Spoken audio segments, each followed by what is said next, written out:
Hey, today's episode is brought to you by Fastmail. Private, secure, ad-free email hosting that's, guess what? Lightning fast. Hence the name, Fastmail. Genius. It's also got a very user-friendly interface. Packages start from less than $4 a month. You can grab a free 30-day trial plus get 15% off your first year over at fastmail.com/Timbo. And we're also made possible thanks to the very good guys at 52ways.biz. That's 52ways.biz, which is a free one-day live event that I've got to tell you is filling up fast around Australia and also in Auckland, hosted by small business marketing expert Dale Beaumont for business owners who want more leads, more time, more profit.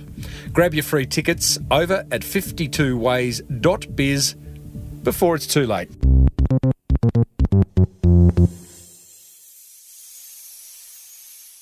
Gelato Messina should not be successful.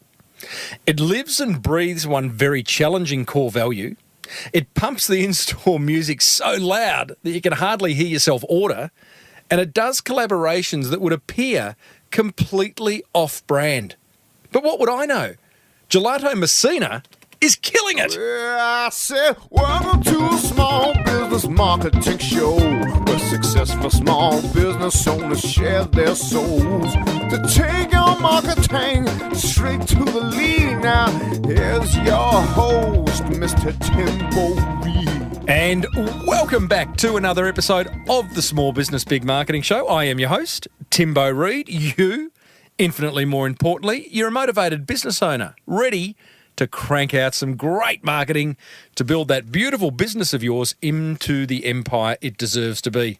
That's exactly what we do around here and have been doing that for 359 episodes. Big show today, Declan Lee, one of the creators of Gelato Messina, Australia's most delicious and coolest gelato chain, joins us to talk about why being a brutally honest brand is very good for business. Resident techspert Dale Beaumont from 52 Ways drops in to share another productivity tool. I share another low-cost marketing idea. And we go back into the Small Business Big Marketing Show's vault, revisiting a past episode in which Australia's most infamous baker, Tom O'Toole, literally took over. As per usual, team, there is marketing GOLD dripping from the ceiling over here at Small Business Big Marketing's HQ. So let's get stuck right in. Coming up, I've got a great interview with Gelato Messina owner Declan Lee. But I just want to tell you about the Castaway Awards that I was lucky enough, was honoured to MC last Saturday night in Sydney. Castaway Awards are basically the National Podcasting Awards, and it was the first time they've ever been put on, I should say. That's what I'm trying to say. And a big shout out to Dave Gertler and all his crew who put these awards on. Big effort, Dave. Right off your own bat. Thank you for doing it, and thank you for putting podcasting into the spotlight. Now, 11 categories. There were 35 finalists, 200 podcasters in attendance, and plus Phil Spencer from a wonderful podcast called The Story Club podcast recorded an episode live. Now, you can head over to castawayawards.com.au to find out who won, and I've got to tell you, it wasn't me. That's okay. I'm okay with that. Some great winners. Great podcast. Gosh, it was good to see a room full of podcasters. Don't know what you call that. A cluck? A pod, maybe. I don't know. But head over, check out all the winners.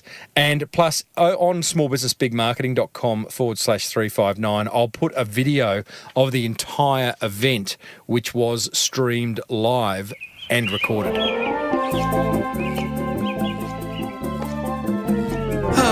Life just got a whole lot easier. Hi, Dale Beaumont here from 52ways.biz, the best one-day business workshop ever, with another productivity tool to make your business life a whole lot easier. So what is the tool that we've got for you today? It is called Pocket. Now, let me set the scene and explain where you would use this particular app. So let's just imagine that you're browsing the web. You come across a really great article that you want to read, but you don't have the time. So what you do is you leave it there, and you do this again and again, and then sooner or later, you have 10 or 15 or 20 different tabs open for all the things you want to consume later on. Now then your system crashes and you lose all those articles. Well, not anymore, thanks to a fantastic free tool called Pocket.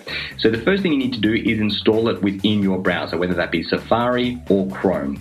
It's an extension, and when you come across an article you like, you'll click on the Pocket button and it will save it for you to read anytime in the future. You can also get this on your smartphone as well. So when you see an article you like, you can again add it to Pocket.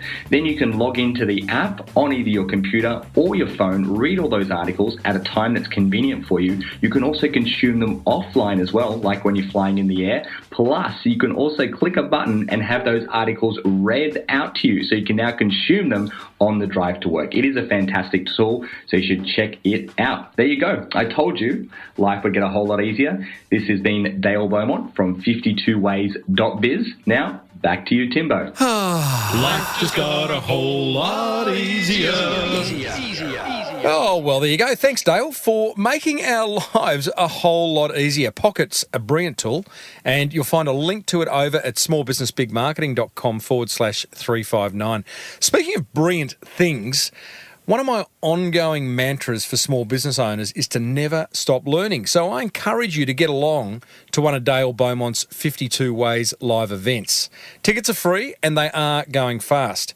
It's 8 hours of solid business building content where Dale shares 52 ways to boost your profits. Amazing, right? You can grab a free ticket for you and a friend now over at 52 Ways. That's 52ways.biz.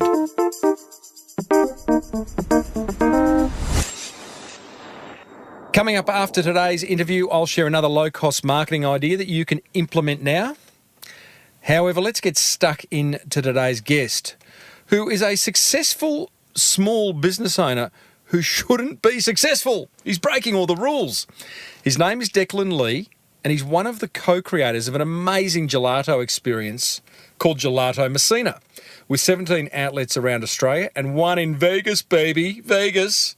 Gelato Messina is the nightclub of ice cream shops. I got to tell you, I was introduced to Declan through past guest Daniel Wilson of Huxtaburger. I figured he'd be pretty well connected in the cool food brand category, so I asked him, who should I interview next? And without hesitation, he introduced me to Declan, and thank God.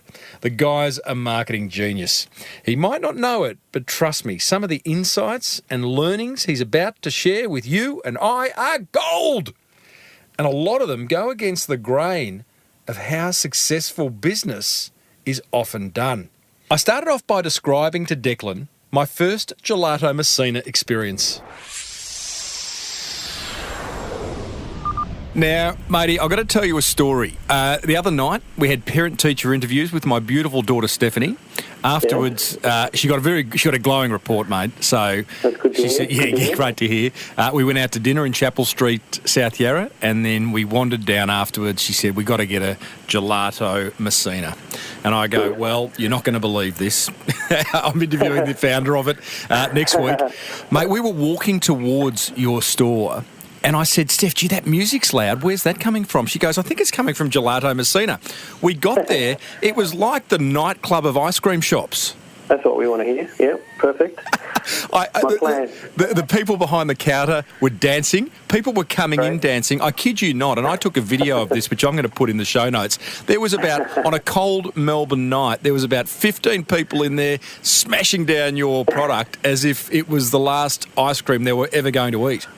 Oh, my plan. It's coming together. My evil plan. I love it. What a fantastic experience, mate. Well done. Thank you very much. You have been doing it now for 15 years. Well, I haven't. Nick, my business partner, has. It's one of those funny things, you know, this title that people say I'm one of the founders is a bit of a furphy because... it was actually founded about 15 years by Nick, who's my business partner, but a very different brand. It looked different. He had different business partners, and it was a completely different beast. It had a wholesale business and some retail outlets, and it's a very, very long story, but they sold off the retail outlets. They all went bust. And then he took one store back in about 2006 and basically started the process again. And it's kind of in that period between 2006 2009 that his brother, head chef, and myself came on board and built the business to what it is today. And I think that's kind of why people use that term. You know, strictly speaking, I can't say that I'm one of those. That's okay, mate. But okay, that's really interesting. So you've come in though in that 2006 2009 and seen seen an opportunity that wasn't being optimised. Fair? Is that fair to say?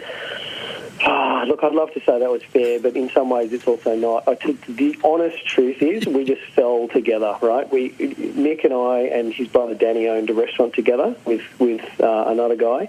I was in the music game. I used to put on music festivals, and to be honest, like every other festival promoter around 2009, 2010, everyone lost everything. Right. It was a market that got squeezed.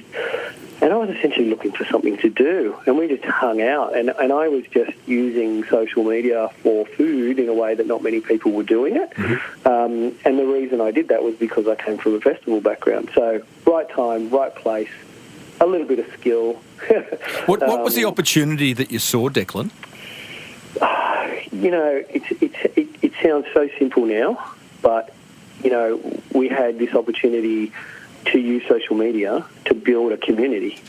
And people weren't really doing it with food. We did it a lot in music because we had no choice.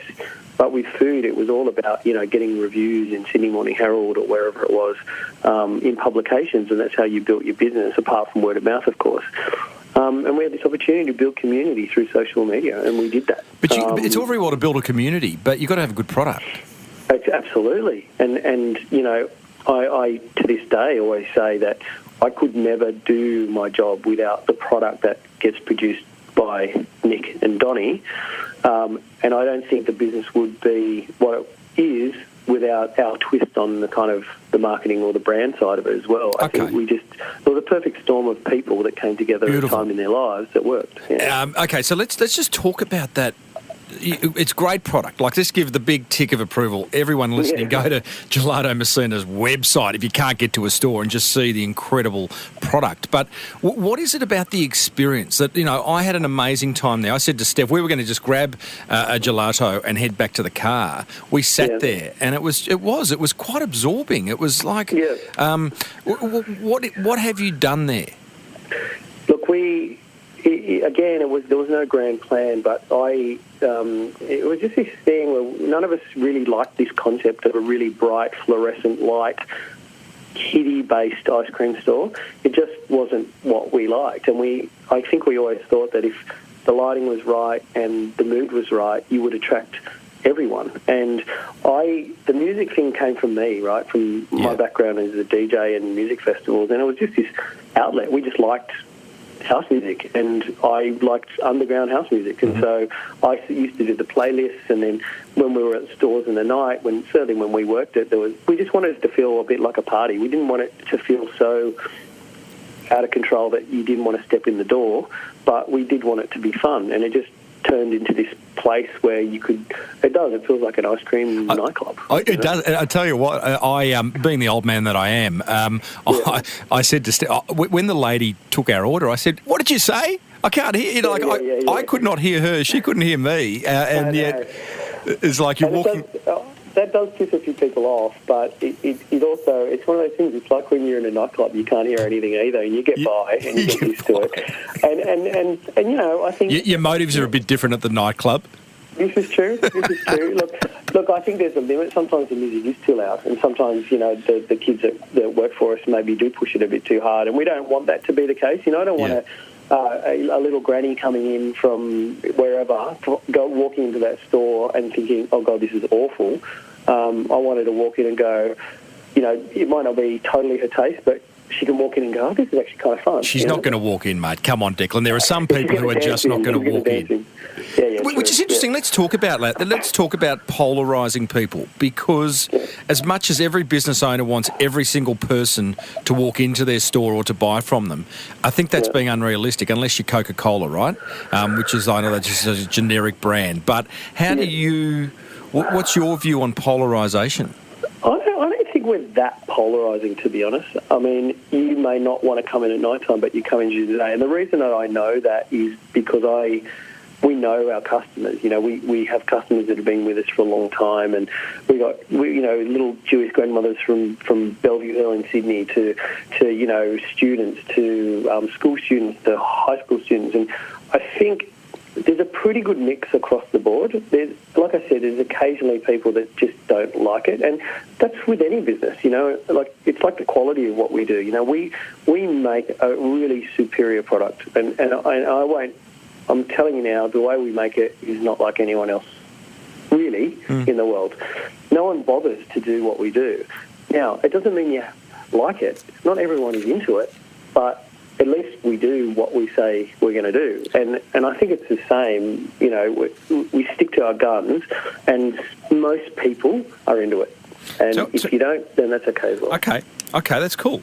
So now I've heard many business owners say we have a superior product. And I know you genuinely believe it. What do you mean? Well, we go to great lengths to make the product that we make. And again, it's not us saying we're better than anyone else. It's just that this is the process that we like and we enjoy and we feel very proud of. So we have 40 flavours in the cabinet, and not one thing in that cabinet or any of those recipes is pre-made. Not one thing. Or every single gelato in there is a recipe of our own. Now, I can tell you every gelato store says that they do all this stuff, and they say we use our fresh fruit and nothing but natural ingredients and blah, blah, blah, blah, blah. And it's not always true. They can't possibly do it because they don't do the volume that we do.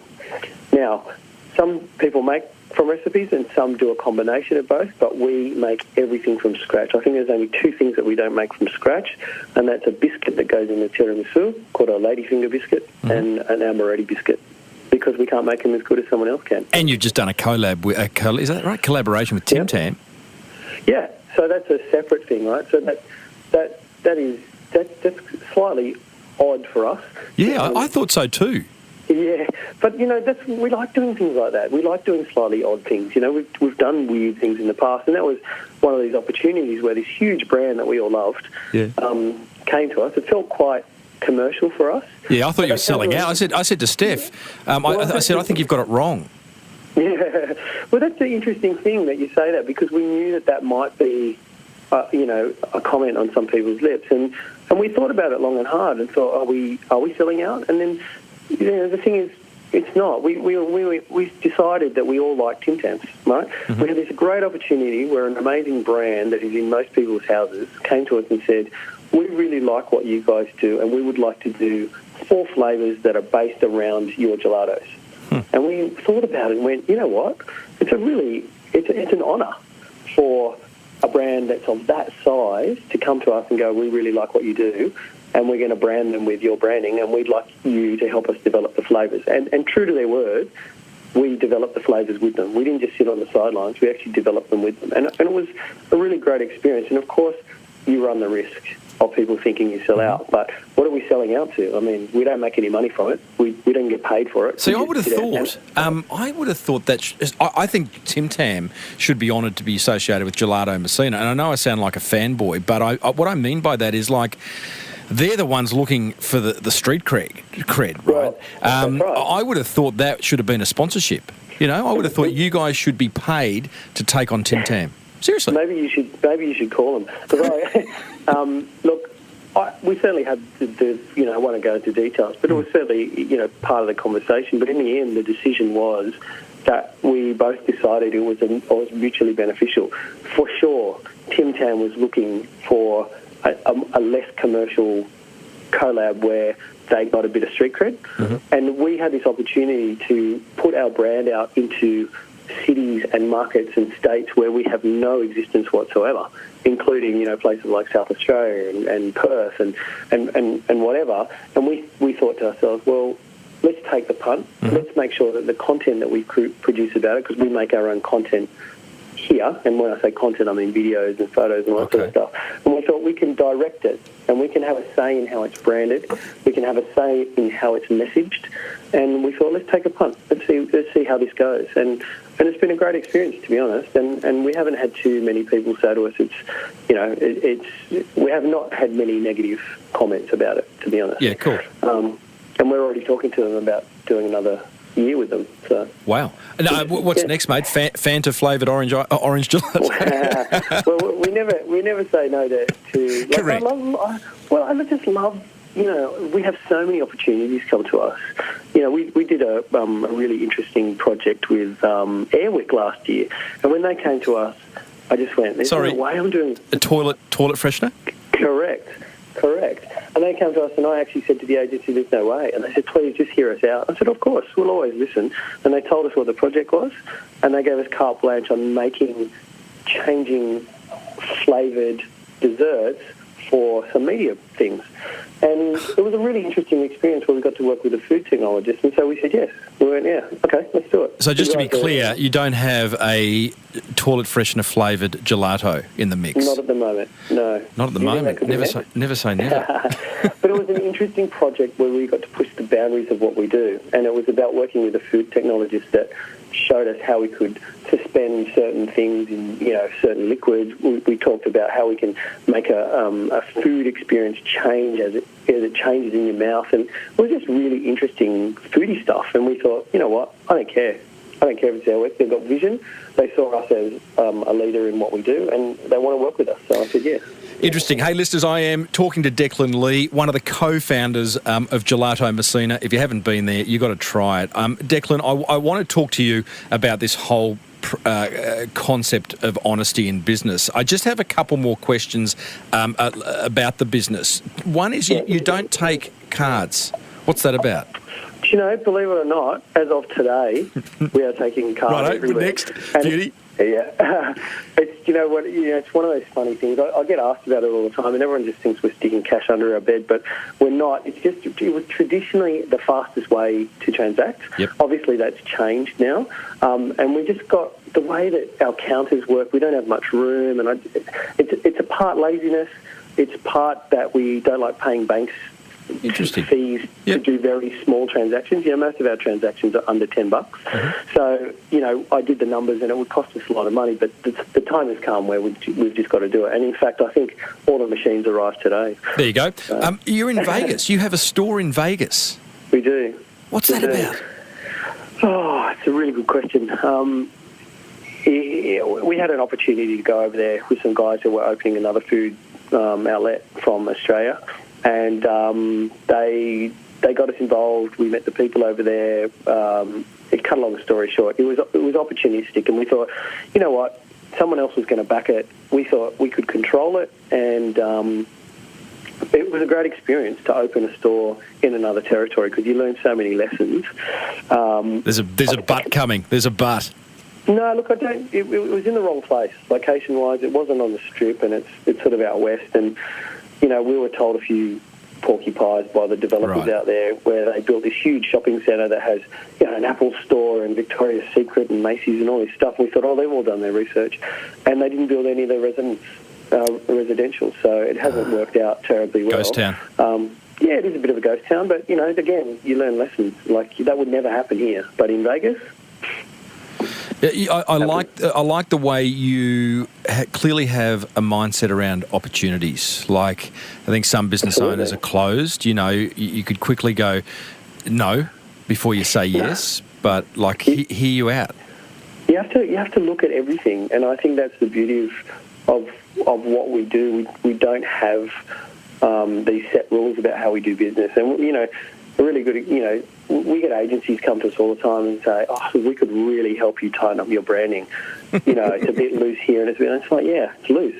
It's really loose, and that's the way we like it, because there's not that many rules, which means we can do more things. See, I'm going to argue that. I mean, I guess agencies, because they want to come and work with you guys, and branding's what they do, and everyone should do it. But you say your branding's loose. Loose is just a way of branding. Doesn't mean all brands have to be tight. But That's right. Look, I haven't been to all your stores, but I'm going to guess it's a pretty similar experience. Your logo visually is represented the same. Your customer experience is the same. So It is generally, yeah. So you're not that loose? No, but, from these, agency and designers and so forth, they look at it and they go, oh, this logo appears here and it's on the wrong background and it shouldn't be here and it should not appear over the top of this. And I get it. Like, if you want consistency, there should be some sort of rules around it. But at the same time, it also opens you up to doing things that don't make any sense at all. And we like that. Interesting. So they're kind of trying to force you to be a Ben & Jerry's when clearly you want to be Gelato Messina. And we're really lucky that we don't have investors, we don't have financiers sitting on our back telling us how to do stuff. We just do what we want to do, and we like it. So.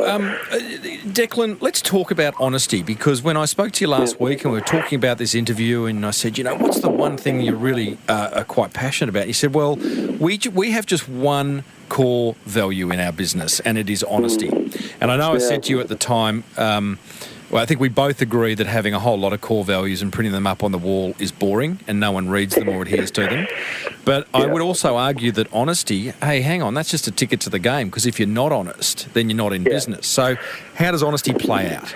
Well, that's an interesting, when you say we don't have these core values, and we certainly don't. I don't write them anywhere. I certainly don't tell anyone that that's our core value. We just try and impart it on our staff everywhere that we go, whether it's in the kitchen, my marketing team, or, in the stores.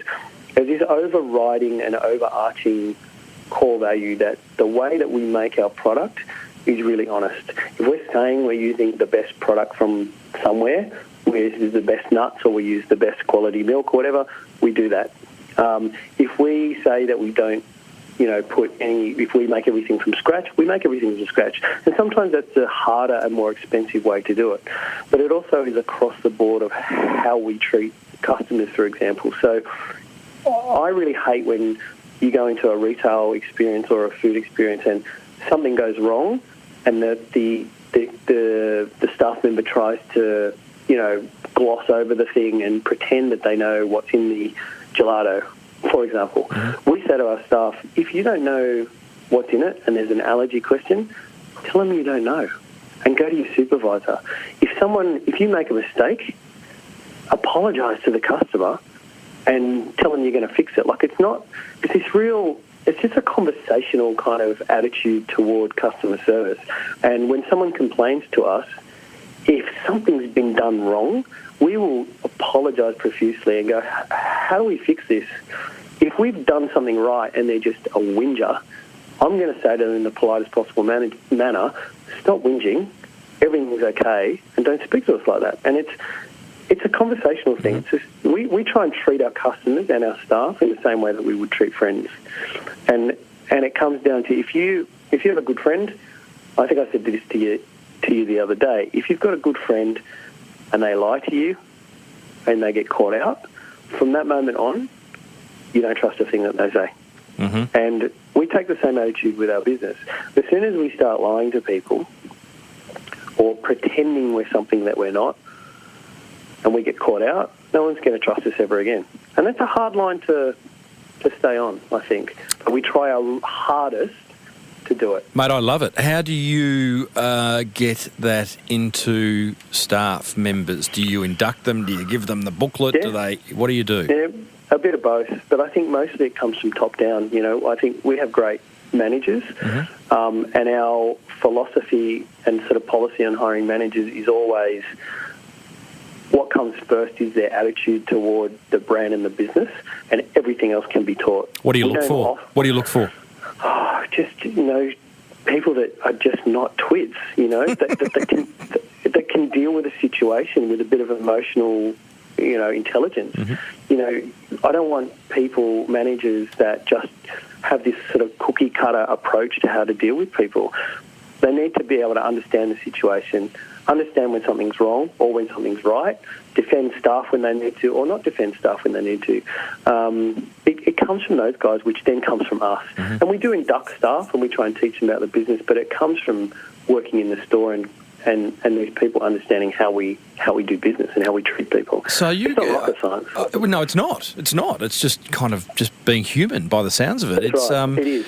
100%. There must be some really honest conversations that you have with staff and that staff have with customers every now and then. Absolutely. And we have how refreshing. Things like policies of we used to have this, not an issue, but sometimes people would come in and they'd ask to taste different flavours. And when they would start, some people asked to taste 10 flavours, and some of our staff would get a little bit peeved. And we would say to them, what do you care? It's our gelato, and you're getting paid the same amount of money. Just look after them. Make sure that they're happy, it's no skin off your nose. And as soon as they get the go-ahead, they think, oh, it's okay. If it's okay with them, it's okay with me, and they're happy all of a sudden. You know what I mean? Yeah, I do. And I've got to tell you, that sampling thing, the girl who served me the other night was so good. I wish I'd got her name because I then could kind of tell you and you could give her a big hug. Yeah. But, I was umming and ahhing because everything looks so unreal. There are so many just tantalising flavours, and she knew that I was completely confused and just kept on handing. She saw what I was looking at. She was handing me samples. I think I might have tried 10 different samples. Yeah. And we don't have a problem with that. And we have this, when it's busy, it's a bit of a mosh pit, and we don't have a queue that is like a sequential queue because of that reason, right? So she can continue giving you flavours and then serve the guy behind you because he knows he wants salted caramel white chocolate, and then come back to you. And she can keep going through the queue and not holding up too much. Now, people think it is a completely unorganised mosh pit, but there is a little bit of madness, a sense to our madness. Organised chaos. Just between you and I, Declan, I had the salted caramel white chocolate. Did you? And the banana something or other, freshie or something. Oh, no, the banana Fosters. Yeah, it was great, mate. So, hey, listen, going back to the honesty thing, you said that you couldn't find the best. I think you told me you couldn't find the best hazelnuts or the best milk. Am I right in saying you've bought a hazelnut farm and you've bought a dairy farm and you've got 100 Jersey cows to get your own milk? We have so far, so good, yeah.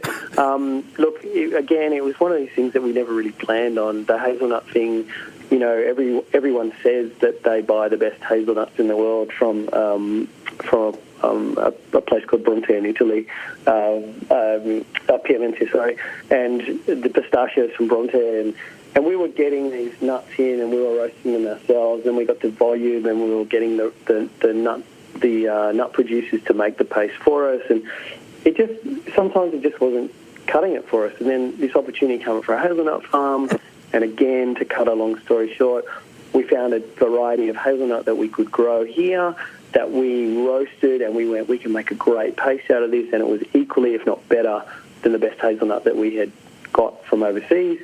And so we bought a hazelnut farm. And the same thing happened with dairy. The dairy farmers were getting slaughtered, and an opportunity came up, and we thought, you know what, we don't have to be dairy farmers. We can be milk producers and people that value add to a milk product. And so suddenly it's really different to us. We're not the guy that needs to get the highest money that they can get at the farm gate because we just produce milk. We just need to produce milk in the best way that we can, and then we take it, we sell some of it at the farm gate, and the rest we turn into gelato, we value add to it. And so we thought that was a really interesting thing to do, to maybe become dairy farmers.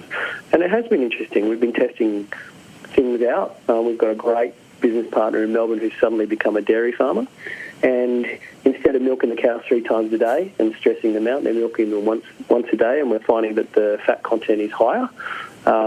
We're moving into organic farming practices, so they're completely grass-fed, and they're milked once a day. So as good as we can get it, we're trying to make our farming practices equally as good as our production process.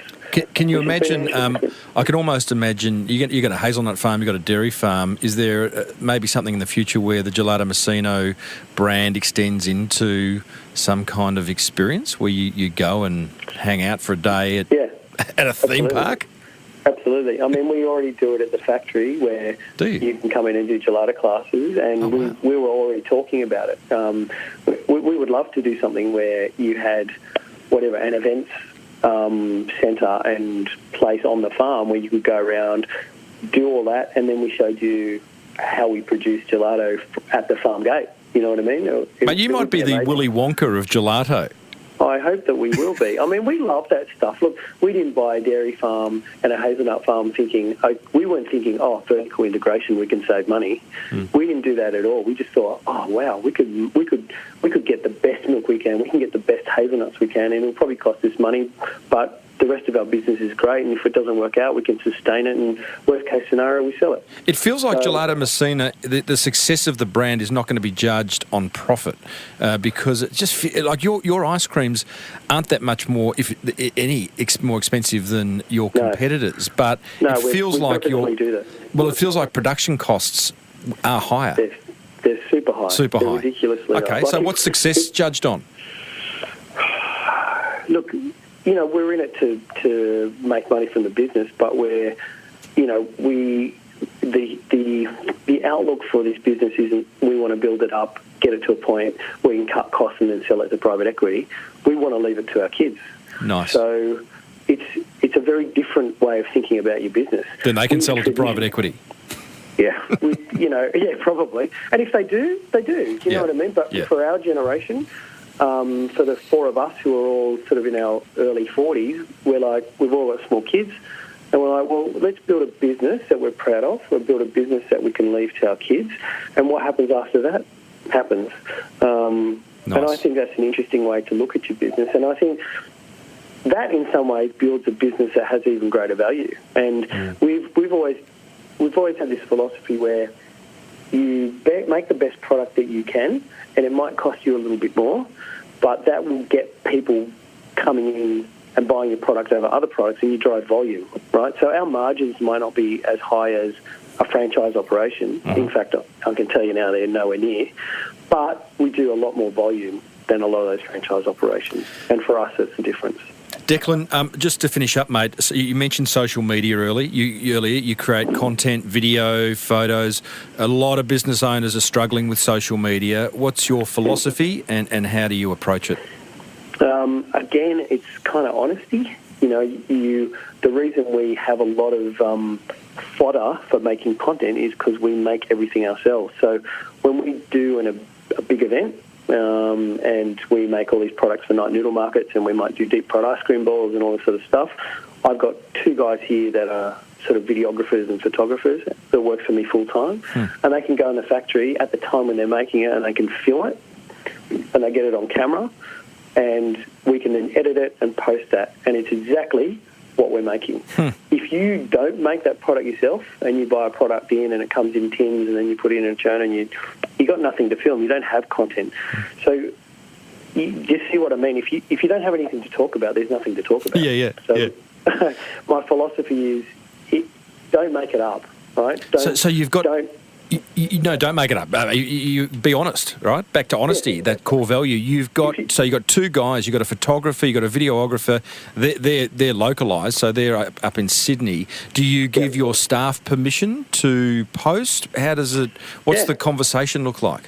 Yeah, you know what? We've got to this point now where most people know exactly what we're about. They work in the store. So we've done this thing recently where we've done a Snapchat takeover in all the stores, and our managers and so forth have taken over Snapchat for the weekend and posted stuff, and that works for us. There's no rules. Just don't be offensive and don't be stupid. It's supposed to be fun, so it kind of works for us. See, there's business owners listening to that, and I know what your answer to this is, but they're going, "You've let your staff take over the brand Snapchat." Yep. But again, it's all about honesty. You've had the conversation. They like people aren't. Some would say people are stupid. Let's agree that people aren't stupid. You know what? If they're stupid, they go. Correct. They don't hang around long. Yeah. They either like what we do and they hang around, and if they don't like what we do, you kind of weed them out pretty quick. So the Snapchat, just we haven't had a Snapchat conversation on this show. So the guys are, because not everyone could be in that account. So what do? Do you give one person in one store access? Yeah, so everyone's got a smartphone, we've got iPads in the store, so all we do is we give them the login details, and they take it over for the weekend. And I actually love it. They just go around taking videos of all sorts of things. Yeah. And it's a lot of fun because they've all got different personalities as well. You know, we've got a manager in Bondi, and he's a real character. Yeah. And his Snapchat weekend was just it was gold, absolutely gold. And other people, they're not as, you know, flamboyant, and they'll just take videos of the specials and do sorts of stuff. But that's okay as well. It's just it's really nice to see their characters come out through that platform. It's nice. Just to finish up, Declan, what's the one thing that you've done, you or your partners have done within the Gelato Messina brand that's really taken it to another level? I think the thing that we're proud of, I think we're quite proud of what we do, and I think the proudest thing we've done is the creative department, which is we do it in Sydney 4 nights a week at a store right next to our Darlinghurst store, and we're doing it in Melbourne, I think, this week and next. Oh, no, actually, sorry, I got those dates all wrong. We've got a 2-week period coming up where we'll just move the whole thing there, and it's all plated desserts. It's a 6 to 7 course degustation that goes for about an hour and a half to 2 hours, and the dishes are, how can I explain it? It challenges you.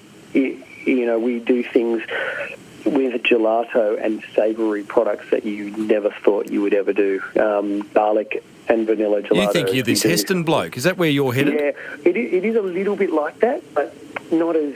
It doesn't have to be as theatrical. We just challenge how things go together. So we might do dessert with potato in them. We might do desserts with fennel. We've done stuff with beetroot. Now, it might, you know, there are other chefs that do that stuff as well, but for us it's about challenging ourselves and making sure that we push the boundaries of how certain products fit together. So can I just understand that concept? You are inviting people into your store of an evening to try a 6-course degustation. It's a seated thing, so you've got about 4 people in there? Well, in Sydney, we have one store next to Darlinghurst, and it has one table for 8 people. Right. And we do 2 sittings a night. In Melbourne, we do it at the back of our Windsor store. We've got a separate little dining room, and that fits 8 people in there as well, and a little kitchen. And you sit down and you do a 7-course degustation, and it goes for about 2 hours. Interesting you answer this, because my question to you was, what's that one thing that you've done in the business that's taken it to another level, which I guess I was expecting, we did this and we made an extra $1 million, but you've kind of gone to this nice little micro kind of idea that has just given you another way of looking at the business and product creation. It's funny, like, I don't know if that was the right answer to say. As soon as you said that, all I could think of, what is the proudest thing that we've done? Cool. It's not where did we make the most money. Yep. It was always where did we really push the boundaries, and I think that's it. You know, we've done some really good event stuff. We did, you know, gelato classes are really cool as well. We do heaps of stuff that we're really proud of, and I think if you do stuff that you're proud of and that you do really well, the money comes. You know, the success comes after that. Can I have a job? Can I have a job at Gelato Messina? Mate, I'd love to have you here. Thank you, mate. I love you. What's your scooping skills like? Can you scoop? Yeah, it's 1 for me, 2 for them. 2 for me, 1 for them. But, you know, that's cool. It's honesty, you know. Hey, Declan, I love it, mate. Thank you for taking us behind the scenes of Gelato Messina, and I'm going to grab one now. Thanks for having me. Thanks, mate.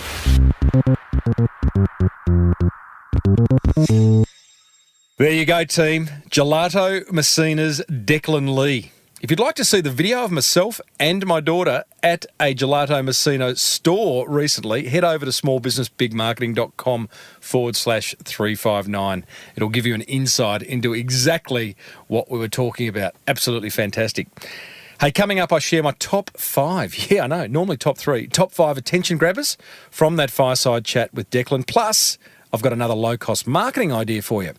But first, here's a little something that I think you're going to like.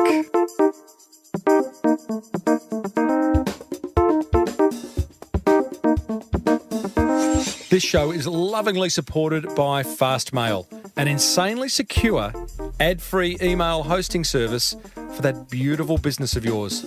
I asked Fastmail's operations engineer, aka lead geek, Rob Norris, what part of Fastmail geeks him out the most. push notifications, actually, which sounds kind of ridiculous, but an email arrives and then, my desktop client and my phone both have the email there sort of, within seconds. And I worked on a lot of that, sort of the infrastructure to make all that happen. And so I know how kind of complicated it is. So it gives me a little thrill every time I think, all of that stuff's working and I'm getting my email like straight away. Fastmail, where little thrills make a big difference. Packages start from less than $4 a month and you can grab a free 30-day trial plus 15% off your first year over at fastmail.com/Timbo.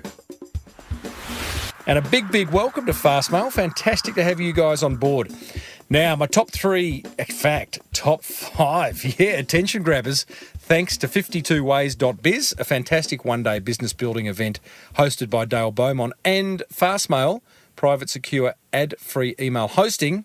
Attention grabber number 1, the Gelato Messina honesty policy. In fact, the idea of having and absolutely living the one core value throughout every part of the business, I think is really admirable. Especially during my years in corporate, I'd come across so many businesses that paid only lip service to 4, 5, maybe even 6 core values that were nothing more than motherhood statements. Attention grabber number 2, Declan's unwavering belief in his product. I love it. It seems obvious that all small business or all business owners really should have this. However, it's not always the case. What was quite amazing was that this belief clearly trickles down to all the staff who, from what I observed the other night, were extremely proud to be serving up that gelato. Attention grabber number 3, no set rules about doing business. Now, theoretically, a cool independent brand like Gelato Messina shouldn't collaborate with a mass brand like Tim Tam, but they did, and it's worked. Attention grabber number 4, Declan's openness to all opportunities. Loved it. It felt like he's always looking for a reason to say yes and not no. And last but certainly not least, attention grabber number 5, honesty with customers. You know that saying that the customer's always right? Well, maybe they're not. Maybe sometimes we need to have honest conversations with customers that are causing our staff or our business pain. Clearly Declan thinks so. Hey, what grabbed your attention? smallbusinessbigmarketing.com/359 is where I would love you to scroll down to the bottom of that page and let me know. What have you got to lose? It's now time for one simple yet effective marketing idea that you could implement immediately. One that won't cost a fortune, that won't just generate you more awareness, it'll generate you more inquiry and ultimately more sales. I call today's idea the welcome email. Clever, isn't it? First impressions are everything, right? These days, you have to spend as much time nurturing new relationships and building loyalty in the digital world as you do in the physical world. Consumers want to buy from companies that make them feel like they're getting the same hands-on personal experience and attention online as they would if they were actually walking into the business and meeting face-to-face. When you take the time to send every new customer a personalised welcome email, it not only gives you that opportunity to start building a new relationship, which has got to be a good idea, it also gives you the chance to give new customers that personal human touch they still look for when interacting with a business they haven't bought from before. So, here's my 3 steps to creating a welcome email that'll do just that. Step 1, decide what you want your welcome email to say, how you want it to make your new customers feel, and what you want it to achieve. This is your one chance to make a solid first impression. Step 2, craft your welcome email in your email client. I use ActiveCampaign, but there's plenty out there. And step 3, automate the process so you don't have to manually send out a welcome email every time a new customer comes on board. Your email provider will have detailed steps on how to do that. And here's the pro tip. Make it a text-only email and not one of those flashy newslettery things, eh? I'm sure I really don't like those. In my opinion, they look like catalogues wanting to sell you something. Your welcome email should look as personal as possible, as if it's come directly from you. Now head over to smallbusinessbigmarketing.com/359 where you'll find some additional resources to help you create your welcome email, including a really cool blog post that shares 21 inspiring examples of welcome emails. And if you'd like help implementing any of the marketing ideas I share in this segment, and there's been 24 so far, go ahead and join the Small Business Big Marketing Club over at crankmymarketing.com, where I'll personally support you daily on your marketing journey. So, what have you got to lose? Well, that almost wraps up another episode of the Small Business Big Marketing Show, but don't worry, there's plenty of marketing gold coming your way in the weeks ahead, including one of the most inspiring chats I've ever had with a business owner. Yeah, I know. Big call. Hey, do you remember that chat I had with Australia's most infamous baker, Tom O'Toole from Beechworth Bakery? It's certainly my top 3 of most talked about episodes. You know, happy customers come back. How profound. I'm as sick as a brick, but happy customers come back. How profound. Give them a bloody reason to come back. Give them a reason. Give them a bloody reason to come back. Oh, the difference between ordinary and extraordinary is that little bit extra. How often can we do that little bit extra and we don't bother? That return phone call, that smile, that thank you. It's the little things. It's the little things that make the big difference. Yet we're all out there looking for that big fix, that bloody rainbow up our arse. It's a little thing. It's like the bloody racehorse that wins. It gets 10 times more than money. Is it 10 times faster, 50 cents faster, 25? It's that tiny, little. It's a little. The difference between ordinary. Who wants to be known as Mick Ordinary? It's that little bit extra, Seriously, go and have a listen to that interview now. You'll never be the same business owner again, I promise you. You'll find it plus hundreds more over at smallbusinessbigmarketing.com, or you can subscribe free on iTunes. Hey, I'd love to hear from you. Send me an email, tim@timreid.com.au, or maybe you'd like to join the Small Business Big Marketing Facebook page where I share the lighter side of marketing. Be sure to grab your free seat at Dale Beaumont's 52 Ways events that will be touring Australia and New Zealand in May, June and August this year. I'll certainly be heading to the Melbourne one. Simply go to 52ways.biz and grab your seat now as they are filling up fast. And check out Fastmail. Go on, Fastmail. Love it. Private, secure, ad-free email hosting that's lightning fast. It's also got a very cool user interface. Grab a free 30-day trial plus get a listener-exclusive 15% off your first year over at fastmail.com/Timbo. Packages start from a ridiculously low under $4 per month. Gotta love that. If you love the Small Business Big Marketing Show, then let another business owner know about it. In fact, grab their phone and download it onto their phone immediately. Until next week, I'm Timbo Reid. Thanks for tuning in. May your marketing be the best marketing. Bye for now.